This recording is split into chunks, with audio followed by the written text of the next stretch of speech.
Bali ito yung ginawa natin metal frame. Ito yung metal frame na unit. Ito yung pinaka plastic unit na original na kasama nya. Yan, daban to. May dalawa na tayong modification na ginawa. Itong nasa dibdib, isang itong nasa likod. Bali yung nasa likod kasi madalas ko napanood ko dun sa ibang nagre-review, maluwag na yan yung pinapasok dito sa skirt. Yan yung may parang pasukan ng ball joint. Pinagpalit natin siya. Ito no, mas malaki yung butas niya no. Ito yung galing sa metal frame, nilipat natin siya sa plastic na frame. Ito yung metal frame. Bali nilagay natin yung kasama dun sa original na box.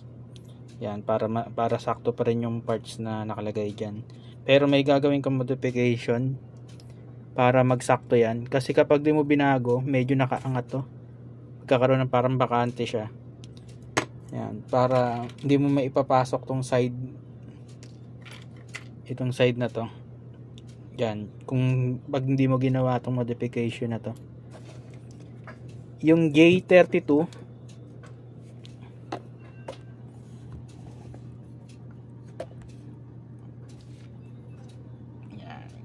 J32 saka J33. Yan, ikakat mo yung kabilang, itong mas parang paay siya, yung mas maliit. Ikakat niyo yung kabilang side para lumuwag yung ano niya, yung espasyo sa gitna. Ikat niyo yung mas maliit kasi yun yung nakapasok sa metal frame. Mataba kasi yung bakal niya. Yan, hindi mo maipapasok maigi yan, may bakante siya. Pag kinat nyo yan, kabilaan, gawin nyo sa kabilang side din. Ikakat nyo itong pinaka para lumuwag. Yan, magiging sobrang sakto na yan.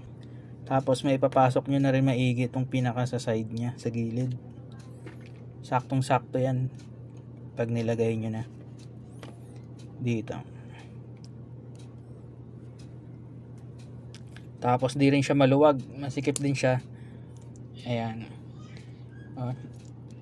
Masikip din kasi nilagay natin yung original na J37 na kasama sa kanya. Yan, nagawan kagad yung dalawang issue kasi yung napanood natin sa review maluwag to, saka yung sa likod di na naipapasok yung parts dyan sa ball joint na yan, kaya hindi na ilalagay. Ngayon nagawa na natin na issue yan. Yung isang issue naman sa bandang dibdib nya E12. Ito yon. Ayan, pinakita ko sa unang video, kinat natin yung nasa, kasi mahaba yung pinaka peg nya. Kasi may screw na yun eh, tatama siya pag pinasok nya. Ayan lang.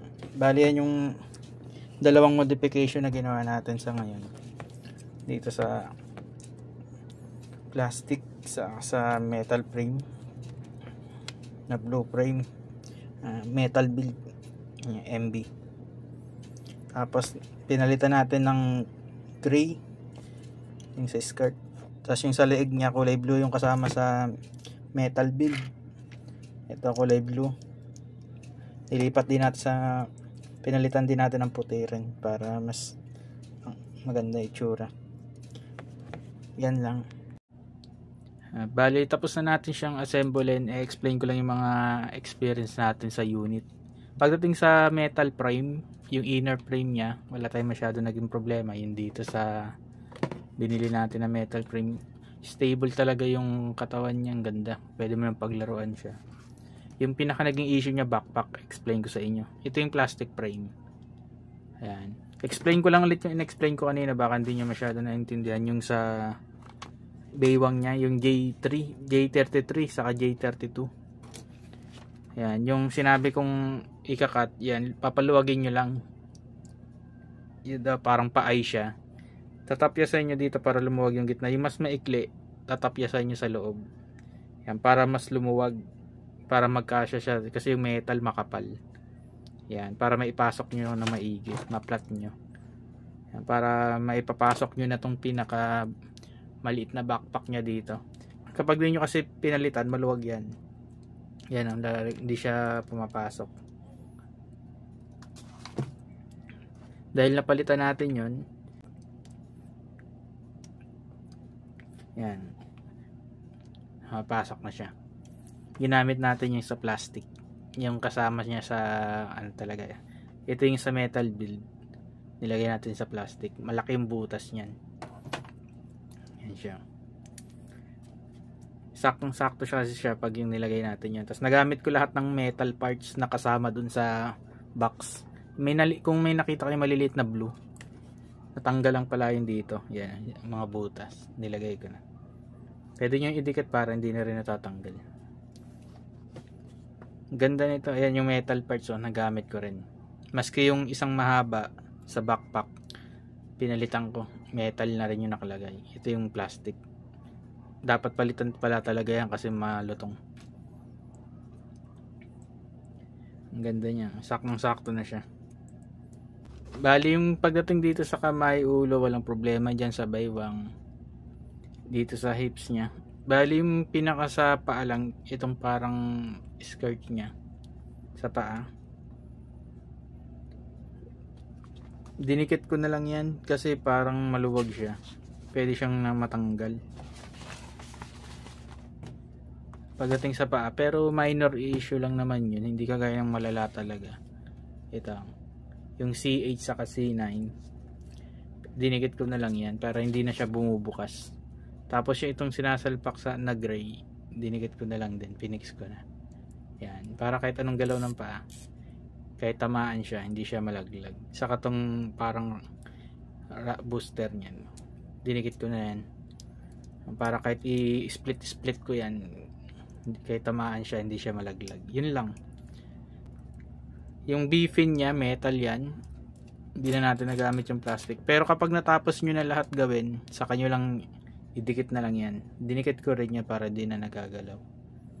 Yan. Pag natapos nyo na lahat, nalagyan nyo na ng decals, nagawa nyo na ng paraan yung mga maluwag, hulin nyo yung B-fin para kahit di matama-tamaan, para di mabali. Ngayon, dito na tayo sa backpack. Yung pinaka problema talaga. Yung backpack niya may issue siya. Napansin ko. Palagi ko baka ma-experience nyo rin yun. Buti nga may kasama siyang ganitong bakal. Kasi yun na yung nilagay natin sa gitna. Ayan. Kahit anong galaw, wala nang problema. Hindi mababali. Hindi mo siya maiisip na mabali. Yung naging problema natin na issue, ito. Yung ball joint niya, itong bilog na to, malutong yan, madaling dahil sa sobrang higpit. Pag sa una, kampante ako, parang ang ganda niyang galawin, pero katagalan pala.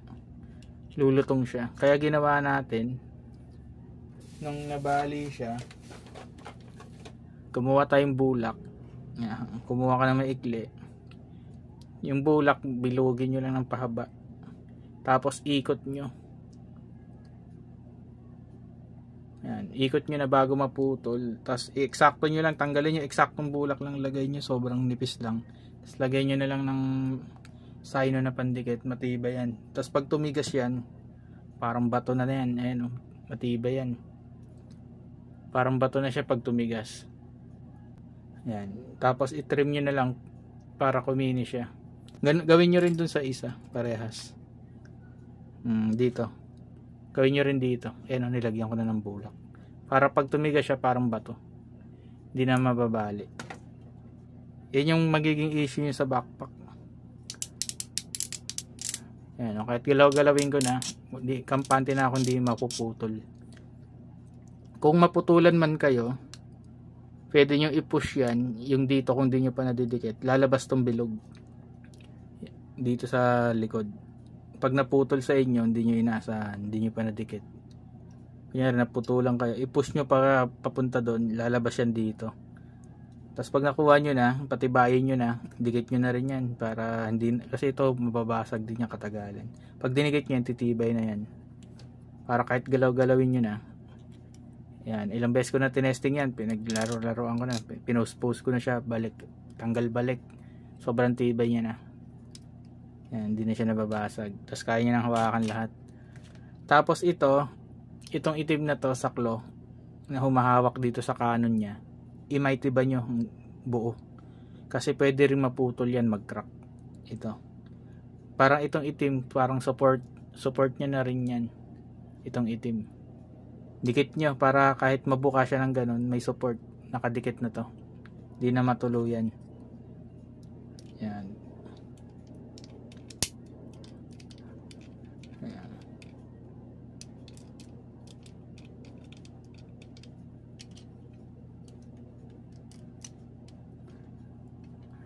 Ayan.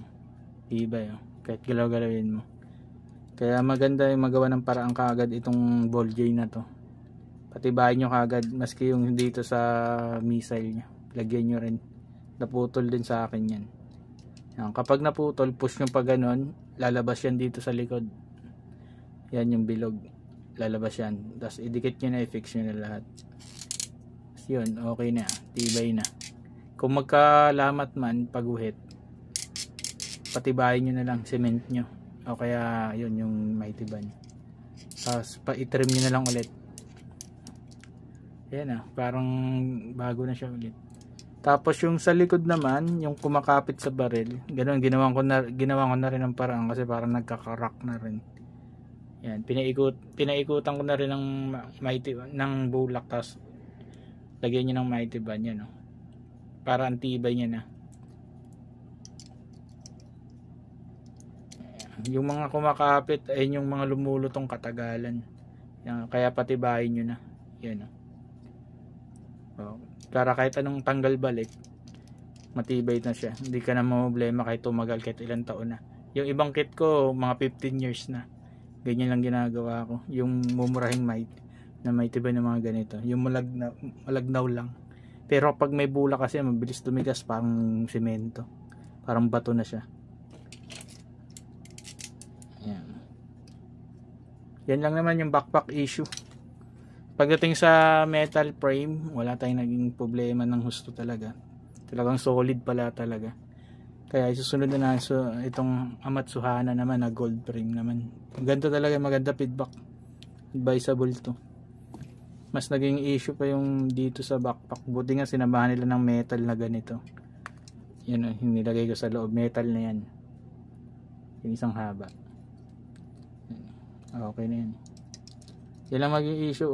Obserbahan nyo kaagad na lagyan nyo na kaagad yung sinabi ko. Para hindi na kayo mamumblema. Pero hindi na yung halata sa ginawa natin. Tibay niya na. Ayan. Ayan yung review natin para maiwasan nyo yung problema. Bali yung sa likod ng paa niya, ito, yung puti na yan, yung mahaba. I-trim nyo muna yung nasa taas. Tapos idikit nyo na rin. Kasi kahit anong gawin ko, maluwag yan.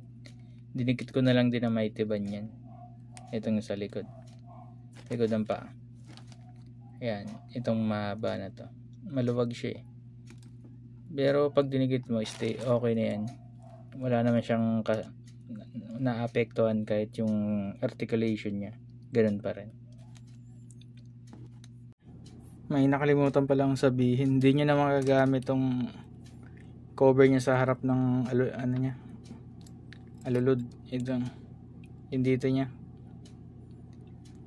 hindi nakakasya to. Saka yung ilalagay dito sa paa, ito, para mailagay itong missile sa gilid.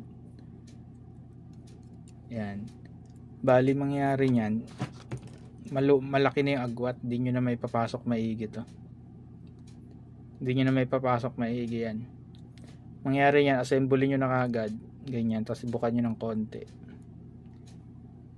Tapos una nyo ipapasok itong may racket para sakto. Kasi may butas yan dito eh. Yan. Pag naipasok nyo na, yan, i-slide nyo na lang sa kabila. Pero hindi na siya eksakto. Yan, mag-slide na yan. Ayan, hindi na siya nagsakto. Dapat maglalak kasi yun eh, dun sa butas. Pero sakto lang. Hindi naman halata. Sakto. Ganda naman. Ayan. Para may ilagay nyo lang to. Ayan. Yun lang. Nakalimutan ko sabihin.